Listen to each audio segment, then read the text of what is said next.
So the agenda is reasonably straightforward. This is related to a series of briefings we ran back in 2018 and through 2019 pre-COVID. And I suppose one of the areas we were trying to tap into, and it's still a very valid area, is really understanding generations, the difference between generations. I have, in those few years, moved from one generation into a boomer generation, which is a little painful from an age perspective. But I suppose we all have to learn to live with we're getting slightly older as time passes. But I think the challenge and the understanding and the need for understanding for most organizations on those different generations, starting with that younger, probably more transitional generation of all of them, Gen Z, continues even since 2018 when we ran this first, continues to be I suppose an important challenge and a need for understanding from many different business professionals across marketing, brand owners, product development, and so on. So what we're going to do is look at who and how, and I suppose how many of them and why are Gen Z so important. We also can look at the stuff you probably have a good sense of, social media and content, but I think some of the interesting insights comes from some of those changes since 2018 when we ran these first. We have spent more time on this presentation looking at those emotional impacts, and I think this is one of the challenges where we know Gen Z and the pressures of social media content and the emotional impacts. But one of the areas we want to talk to you about and show you a couple of case studies where brands and marketing campaigns are beginning to I suppose, accept and understand that and reflect that back in some of their campaigns. And then I'll just give you a quick heads up into the briefing on the 13th, second part of this. So this is maybe a little ad, but also more to put into perspective how we do this research, because I think that the methodology is hugely important, that it needs to be robust and valid.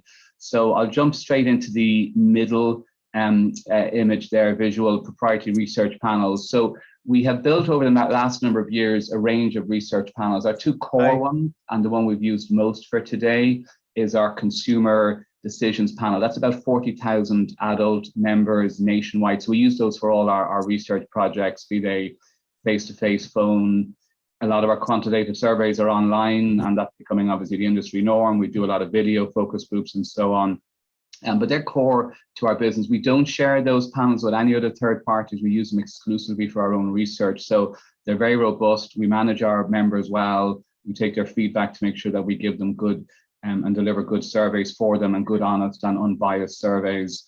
And our panels cover here and north, and then we also have into the UK as well. We have an omnibus, and again, this is quite unique for us because it allows us to seed our own questions. So this is where a number of our clients will come together, put questions into the omnibus.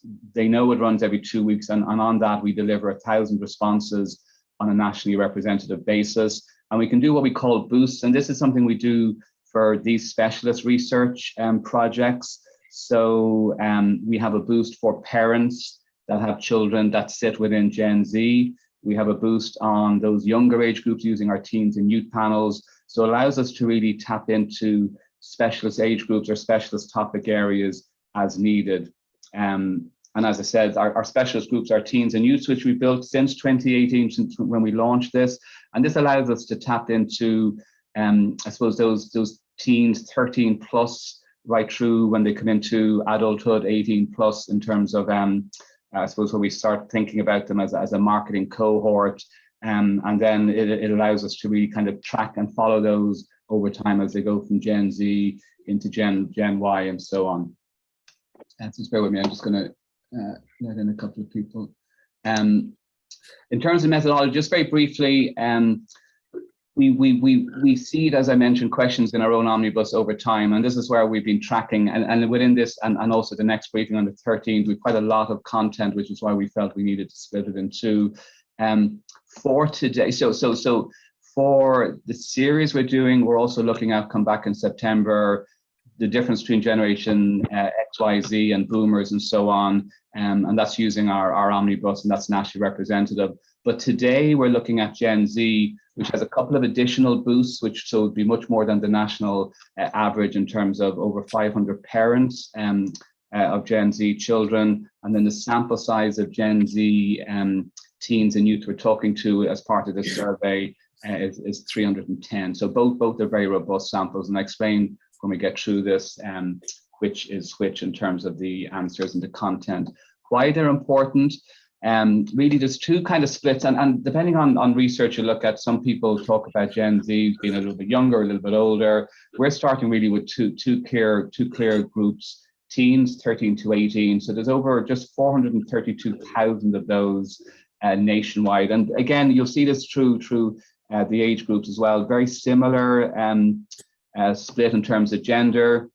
And just wanted to highlight, depending on if you have regional campaigns, where they sit. So it's interesting, they kind of over-index in Munster. 27% of teens live in Munster compared to 30% in Leinster. So that would be slightly ahead of the national average if you look at years 18 plus. So just a little interesting difference there. Then we look at the youth, so that's 19 to 24. So those combined give us Gen Z in our definition, and this aligns with the census data as well. So again, some people might say, do Gen Z stop at 19? Just with the way the CSO do their data, we're kind of rolling it up to 24. So combined, there's over 800,000 Gen Z consumers in Ireland. So that gives us like 16% of the total population in Ireland. That's including all age groups from 1 to 100. 16% of the adult population in Ireland sit within Gen Z. So that's why they're important. They're very transitional, and they'll move through, leaving cert, college, early stage careers, and so on. So they are a key group. Just very quickly, just touching on a couple of key changes in terms of digital devices. So no big surprise, nearly every teen from probably 10, 11, 12 onwards have some sort of mobile phone. Interesting, a big jump in terms of the use of laptops. And again, that's, I guess, as technology, particularly in schools, becomes more relevant and more accepted in terms of doing schoolwork.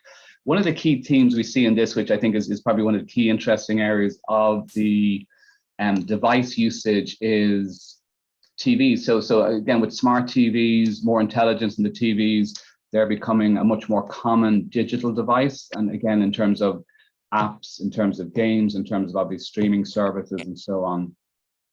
We didn't track console games back in 2018. Obviously, they become much more the norm and much more a normal device for all sorts of obviously gaming activities, but also it allows for streaming and other content types. And then the big shift is, I suppose, is a drop in those using tablets, and particularly from 34% in 2018 down to 27%. And I think they're clearly been switching on to smart TVs. So you're not just sitting, on the couch with your tablet. You're now looking at a smart TV, and again, within that, you have all your access to content. Very quickly, just looking at buying apps and games. No big change since 2018. I think you'll see in the next slide a shift in terms of what's being purchased. So a massive fall in money being spent on music apps. So 96% of what was being spent in 2018 was on music apps. That's dropped right down to 65%. And we'll see in a moment, how strong the likes of Spotify are, where you're paying as a subscription service or as a free service with advertising, which is pretty common. Fun apps, slight increase on that. You can see it very similar across both genders, male and females. A big fall in communication apps. Most Gen Z will expect communication apps to be free and really not willing to pay for it. Then we look at sports apps. Again, you see a big, I suppose, difference in spend by Gen Z males versus females. And again, you'll see across the board, Gen Z are less and less willing to spend on any apps, to be honest. And again, we'll see that in terms of a similar level of spend on fashion apps since 2018, but again, heavily driven by female Gen Z buyers. Online games, 38% down online games. And I think what's interesting here is it's reasonably similar in terms of gender. So I suppose we kind of assume gamers are always female and maybe overly stereotypical, But in this case, we can see that there's a big uptake of gaming amongst Gen Z females over the last number of years. And the type of games, girls much prefer simulation games, so things like Sims, Minecraft, and so on, compared to boys. Boys are big into, obviously, into the sports, your F1 soccer and equivalent games. Multiplayer, not a huge dissimilarity or a huge gap in terms of the difference between those. So similar again, a big jump than you would have seen in 2018 in terms of female Gen Z multiplayer games, and then adventure games, again, a little bit more weighted towards females, and then those kind of Candy Crush games, much more popular amongst Gen Z girls in this instance. So again, just interesting to see how they've evolved over time. And then multiplayer arena, again, a strong focal point for males. Where they play games, smart device, again, 80% of Gen Z girls are playing games on smart device, and then that would tie into your likes of Candy Crush. A big jump in terms of males, 57% on PlayStation, but again, a solid amount of Gen Z girls, 37%. Interesting, Nintendo is much more popular amongst girls and the Gen Z cohort, and quite similar across Xbox, which, you know, between Xbox and PlayStation would be seen as the true gaming devices. Again, quite a strong uptake amongst Gen Z girls on that. And then big difference between females and girls for playing games on personal computers, 41% for girls and only a small amount for boys. We asked, because I think it's interesting, what are the drivers for playing games? And I suppose sometimes, again, stereotypically, we think of, you know, teens just head down, talking to nobody, playing their games, you know, after homework or schoolwork or whatever. So we asked the question, you know, how important is gaining friendship, or the role of friendship in terms of playing games? So that's hugely important. 43% of Gen Z boys put that down to a key part of the gaming experience is actually playing games, hence the kind of multiplayer preference for girls. But equally, 39% of girls will actually play games for kind of connecting with their friends and so on. So I think that's quite interesting. That might be at odds with what a lot of people think. Other aspects of gaming, relaxation, just being challenged, storytelling.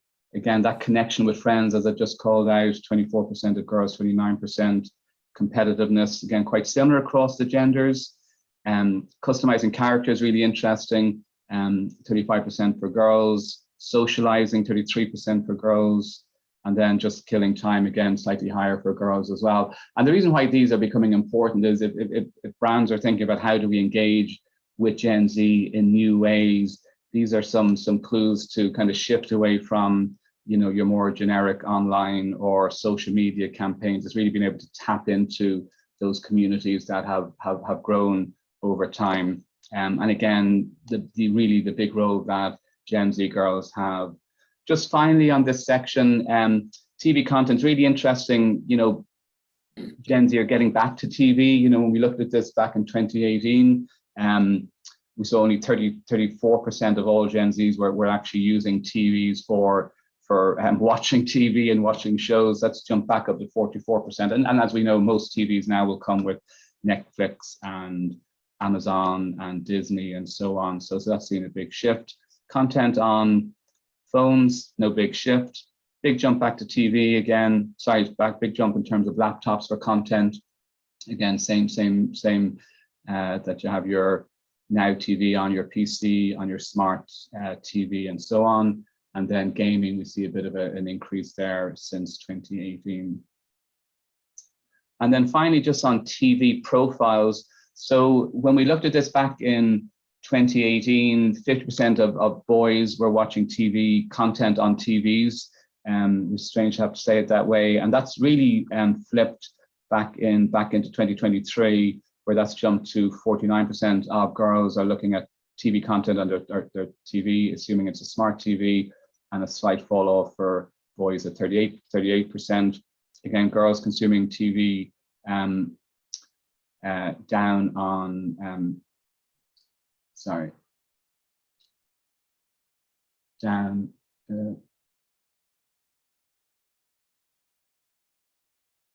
Sorry, just my screen is a bit funny. So similar on PC, sorry, similar on phone, and then a big jump on consuming TV content on their laptops. So you can see a big difference in terms of those genders. Only 11% of boys are watching TV content on their laptops. So again, some interesting shifts in terms of how you might want to target Gen Z.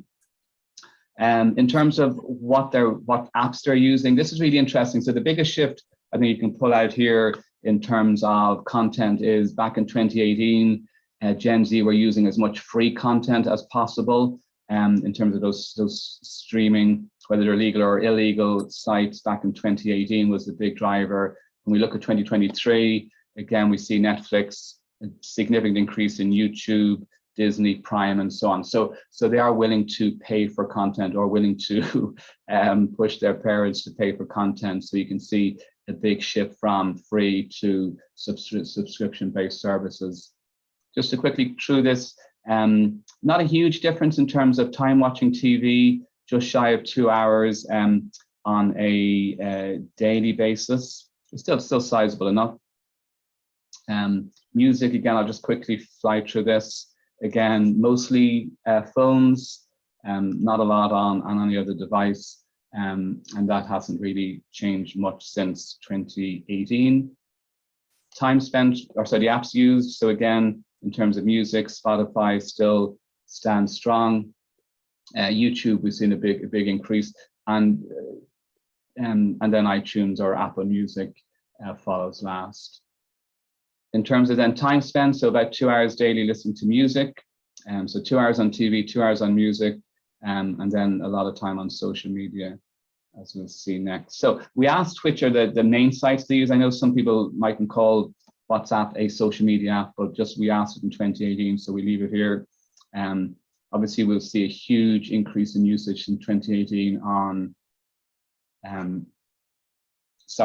the likes of Snapchat and TikTok, which would have grown massively since then. But again, you see a big spread.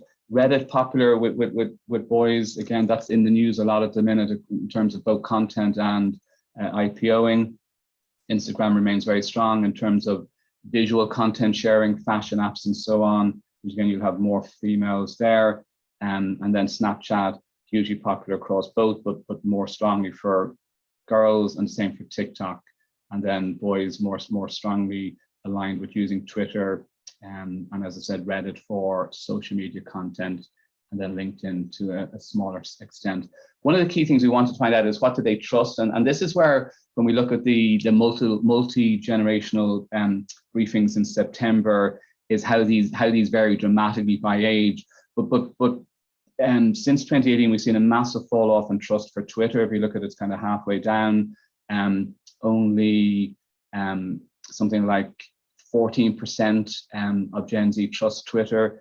If you look at TikTok, really strong in terms of trust in the likes of TikTok. Really significant distrust in Reddit. Facebook obviously has seen really challenging times. Only 11% will actually have some level of trust in TikTok. Sorry, in Facebook. So we see some really interesting shifts over time, and particularly the last couple of years with all that's been going on with Twitter, all that's been going on with Facebook, and so on. So it's really interesting when you're thinking of your media or online digital campaigns. You really need to be careful of where your spend is going, because again, content on Reddit, content on Twitter, content on Facebook for this generation is not going to be trusted, or it's going to be less trusted than other sources. So I think that's really important to keep in mind. I'm going to quickly fly through this. Obviously, social media usage is through the roof throughout the whole day. That's the key takeaway here.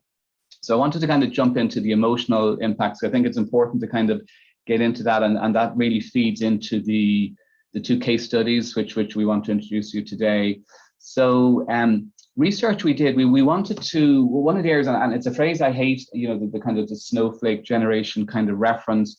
Gen Z are, growing up with social media from day one, being impacted by social media, all those challenges in terms of confidence. But we did research talking to parents in this instance. We asked parents of Gen Z children, how resilient are they? And resilience is, you might say, is that the same as being confident?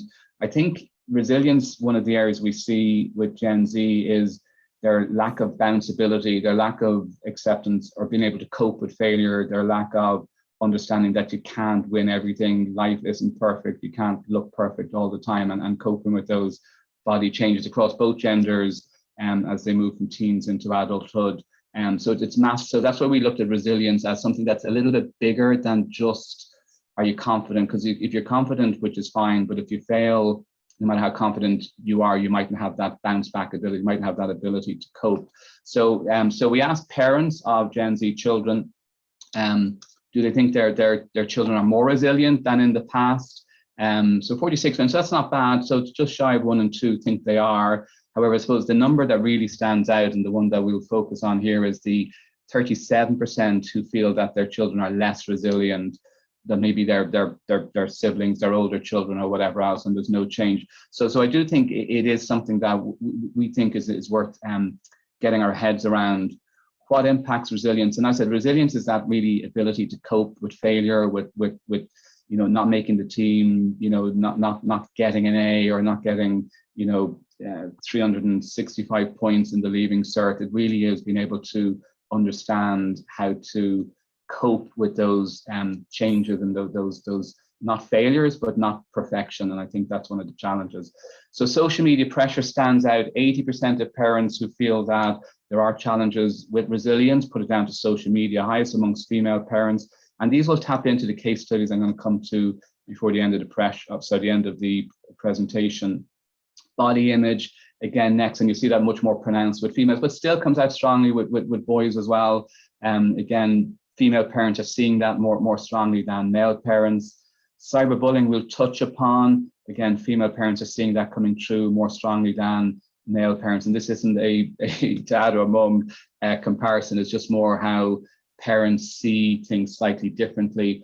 COVID has still there, and we hear this still, particularly when we talk about education or talk about children in going into the Leaving Cert run post COVID. It's impacted on lots of things in terms of sport in school, confidence in school, are the key things. But I think the top 3 on the left, social media, body image pressure, and bullying, are still really, really strong. Why is resilience important? And I think this is something that is kind of shifting beyond, having good mental health. This is really getting below that, and maybe more practical ways of tapping into helping Gen Z in terms of those challenges that we know they have. So what are the key ways to build resilience? So trying to be better in terms of body image, to be more positive in terms of self-care. Role models, which we're going to touch on or look at actually in a reasonable amount of detail on the July 13th presentation. That's really shifted significantly since 2018, which we'll talk about. We're really finding those positive role models. Who are they? Who can be that mentor for them?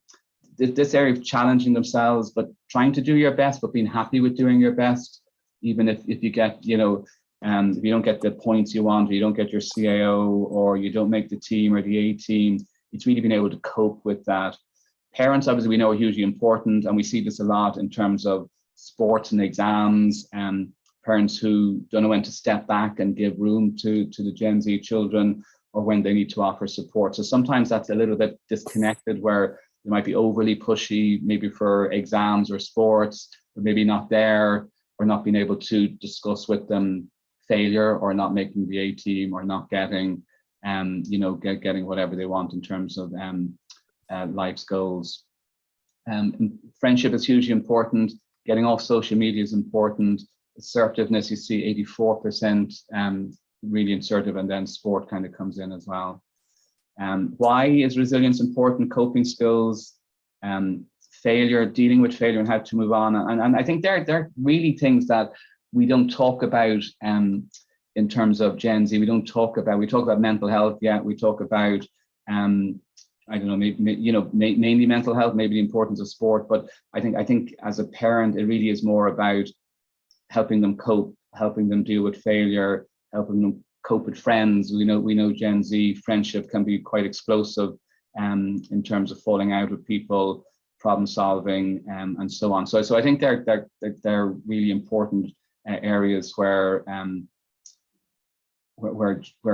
resilience helps. And the reason we talk about this is, again, as we look at the case study, it really is beginning to tap into that in terms of not just running a campaign, positioning a particular brand or, flashy colors. It's really getting under the covers of Gen Z and understanding what they're coping with. But I want to just touch on bullying before we move into the case studies. So we asked in 2017, 2018, the rate of bullying in terms of those, have you been a victim of cyberbullying? So back in 2017, 18% had, 20% of females had experienced it, 13% of males had experienced. That's jumped up to nearly 1 in 3 Gen Z youths and teens have experienced cyberbullying, which is an extraordinary figure, 1 in 3 when you look at it, and has jumped 10% for girls, but I think what's really startling is it's jumped 13 for boys. So 1 in 4 boys have experienced directly cyberbullying compared to 1 in 3 girls. And I think often we not overly focus on girls, but I think often miss the fact that a lot of boys suffer cyberbullying, which is a massive jump in 5-6 years. Where are they seeing this? And this is a real, I suppose, kind of scary figure for parents or even for marketeers or brand owners. Snapchat, hugely challenging. We saw it still, maybe 1 in 3 had experienced cyberbullying back in 2017.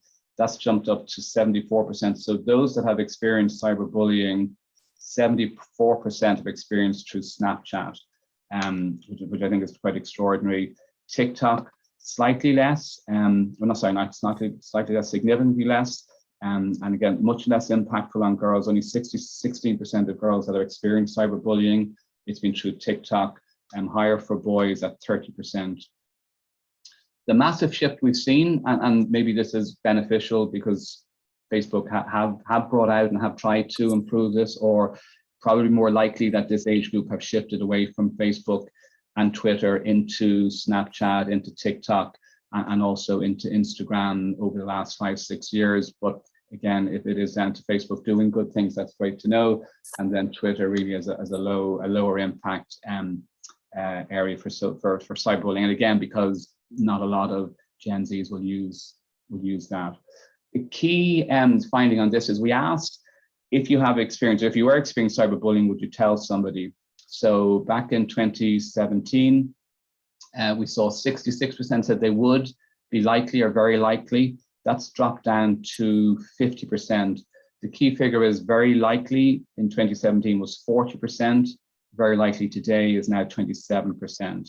The unlikelies, which is probably the bigger or the stronger number, 15% in 2017 said they were unlikely to tell somebody. That's jumped up to 35. So this really feeds into that resilience, that confidence, that really negative impact on social media. And I think that's really stark in terms of the big jump in those that aren't going to tell. Broadly, we asked, have they witnessed cyberbullying amongst other people? And again, this is a stark figure. So 26% said yes, they'd seen cyberbullying of others in 2017. That's jumped up 36% to 62% in 2023. A massive jump for both genders, 39% for females, 34% for males. So it is still, while it's not talked about as much as it probably should do, it's still a stark figure. I know this week on the radio, they had the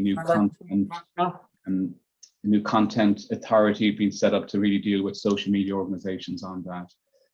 So again, Snapchat, the big danger one, Instagram, and then TikTok. Finally, on this section, before we look at the case studies, we asked, should there be more restrictions? Back in 2017, 75% of Gen Z said yes, there should be, highest amongst females at 80%. That's jumped up 10% to 85%. So I think that's really good. It's up 8% for females, up 19% for males. So it's pretty close to being identical across both. And I think that's a really positive that they're saying that there should be more controls, should be more restrictions. And the Data Protection Commission have done a lot in terms of protecting GDPR and personal information. This new content, I'm not sure the exact title, but this new government department looking at content and managing content and content platform providers, I think is a really good thing. So looking at two case studies in the last couple of minutes we have, these are two, and I'm going to have to do some wiggling around which slide sharing because I need to share video. So the first one, and it'll run for I think a couple of minutes. So this is a campaign launched by Dove, and it really is trying to show parents, in this case mums, what their children are looking at, and it's using a deep fake video where the pictures or the faces of mums have been put on to other people. The words being used and the beauty advice being given are real. They're taken from real campaigns. So it's kind of a scary one, but just bear with me. I just need to stop sharing and then, okay, so I'm just going to launch this. Hopefully you can see it. And when I hit play, I'll do it.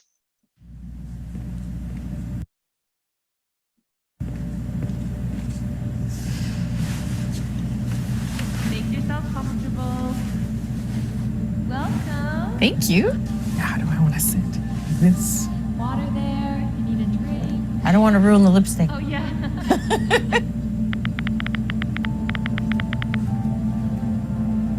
Social media can be good, but it can be bad as well. In terms of her building her confidence, it can build her confidence. Margie is just trying to find herself now, you know. She's not influenced by social media yet. Most of the influencers that I've seen have definitely had a positive impact on me.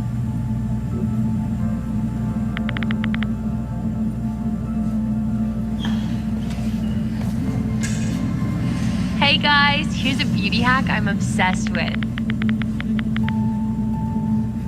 I am so happy. Look at how cinched my waist is.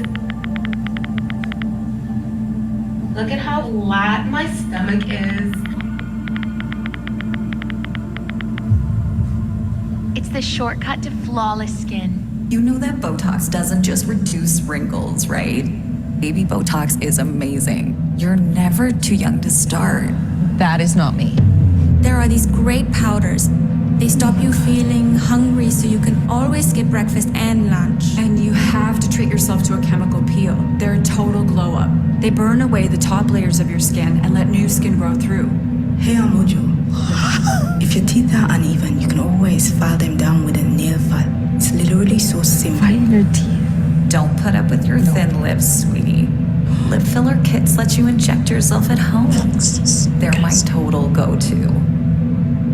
Fake eyelashes are so easy to glue on if you cut your eyelashes off. There's some really great pills you can use. Keep telling yourself you're not hungry, you're just thirsty. Never look bloated again. Go get into your skin. Sexiest lashes. Botox. Remember, skinny is never finished.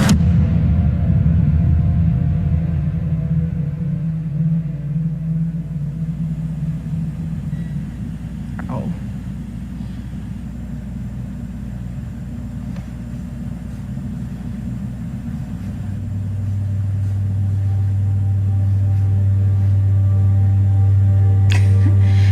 It's Have you actually seen stuff like that?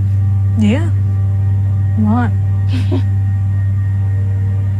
This stuff is on every girl's feed.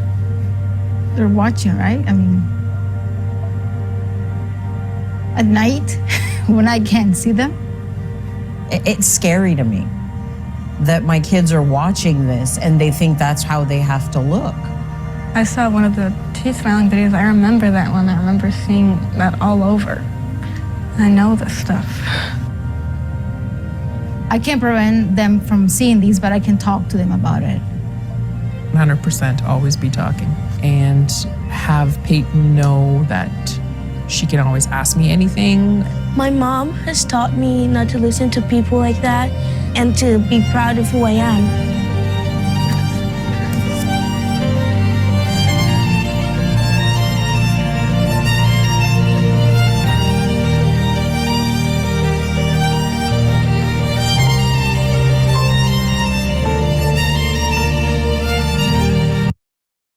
So I think a brave approach to really tapping into that knowledge in terms of how toxic so much content Gen Z see, and so much content of all of us see, but I think Gen Z, as we know, are significantly impacted and I suppose believe a lot of this and really, I think the phrase buy into a lot of this, but it does become normalized for them. So I wanted just to show you a second take on this idea. This is from, again, let me just reshare this. This is from CSV, so that's the big pharmacy brand in the US.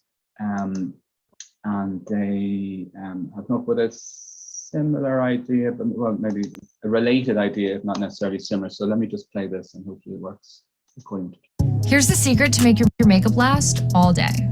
Once you've created your look, just use a setting spray. Just shake the bottle and hold it a few inches from your face, and you could look flawless all day.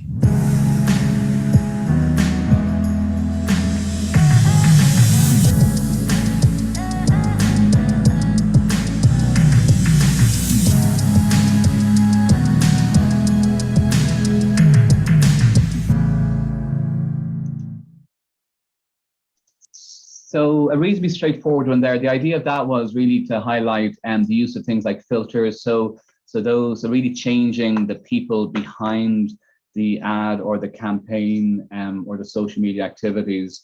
So I think that was a really, so you need to be brave. I think not every brand can do that. Obviously Dove, I suppose, have a history of really tapping into those areas which they've done over time. And CVS, I suppose, they do provide a lot of beauty products. So it's quite interesting in terms of how brands are beginning to really better understand Gen Z, better approach campaigns. That it's not just putting an ad on Snapchat, it's really getting to understand who they are, what they're about, and how to, in essence, I guess, talk to them at their level and talk about things that are really important for them, rather than just just put an ad on their particular channel. So we are coming to the end. So yeah, I just thought they were really, really good to really tap into what brands are thinking about. By knowing what Gen Z is all about is important. What I will do is I'm just going to highlight what we're covering the next Gen Z briefing, and then I know we're slightly over, so I will take any questions before we finish up. So next briefing, or part 2, let's call it, 13th of July, we're looking at how Gen Z look at brand attributes and engagement, of what stands out for them. We really see a difference in role models, who they are, what they are, and obviously the changing, I suppose, face of influencers is hugely impactful, and we see that coming through. Look at purchase triggers, so what really is getting them to buy, where they buy, and I suppose one of the areas we wanted to tap into is Gen Z have a whole new appreciation or a different view on dealing with financial service companies, be it dealing with Revolut, looking at so many different new ways of actually buying product, spreading costs over time or whatever, where I think we're all caught with our credit cards and debit cards and so on. So even how they're paying for product is changing significantly over the last number of years. So I'm going to stop sharing there. With the last couple of minutes, I will take any questions if you want to put your hand up or just open up your mic, so to speak, and I'll have a look at that. So I just see something come through here. So the question was, so for the US campaigns, can Gen Z are they the same as in Ireland? And I suppose so I think the percentages change in terms of some of the challenges they have, but I do think that they have the same issues. So I think if you do track down those articles on Gen Z, you'll see that the issues they face are almost identical to what we've shown today on our, call it, iReach data. And the challenges are the same. Maybe the percentages are overly pronounced, or the platforms they use are slightly different, but they are absolutely bang on in terms of what we looked at here. Emer, I see your hand up. Have you a question? Yes, Oisín, firstly, thank you for this. I mean, it's been extremely informative and so much information there. I mean, I'm still kind of digesting it. I did find the Dove ad quite distressing to watch. So it had impact. Will you be sharing the deck for this? Yeah, what I'll do, Emer, is we'll put the recording up on our YouTube channel, and I'll be able to share the deck with you for sure. Yeah, or you can have the recording or just the slides either. So yeah, happy to share those. There's no problem. Thanks very much. And the other thing is just apologies. I didn't realize while I was typing down as I actually had my volume on. So apologies. No worries. Okay, didn't cause any problems, Emer. Thanks for that. Okay, everyone. Any last questions? I think we are good to go. So listen, thanks everyone. Thanks for your time. Really appreciate it. I know everyone's busy. A nice sunny lunchtime. That's what we do them at half 12 to try and eat into a little bit of your lunchtime if you want to have a sandwich at your desk. Hopefully we'll see most of you back on the 13th. We'll send out new invites for that anyway with a new link. But thank you everyone for your time. I hope you found it useful.